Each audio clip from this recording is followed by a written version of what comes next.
தெற்கு அந்தமான் கடல் பகுதியில் உருவான காற்றழுத்த தாழ்வு பகுதி வலுவடைந்து வருவதால் நாகை மாவட்டத்தில் நேற்று மாலை 6 மணி முதல் துவங்கிய மழையானது விடிய விடிய இடி மின்னல் சூறைக்காற்றுடன் இன்று அதிகாலை வரை பல்வேறு பகுதிகளிலும் வெளுத்து வாங்கி வருகிறது.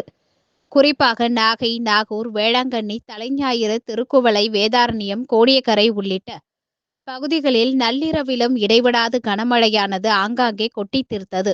நாகையில் கடந்த 14 மணி நேரம் பெய்த மழையின் காரணமாக நேதாஜி சாலை, பப்ளிக் ஆபீஸ் சாலை, புதிய பேருந்து நிலையம் உள்ளிட்ட பகுதிகளில் மழைநீர் வெள்ளம் போல் பெருக்கெடுத்து ஓடியது.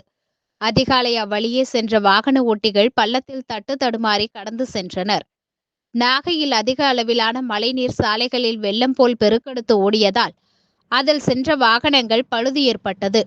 அதனைத் தொடர்ந்து வாகன ஓட்டிகள் இருசக்கர வாகனத்தை அங்கிருந்து தள்ளி சென்றனர். அதிகபட்சமாக நாகை மாவட்டம் தலைஞாயிறுவில் 10 சென்டிமீட்டர் மழையும், நாகையில் 8.5 சென்டிமீட்டர் மழையும் பெய்துள்ளது.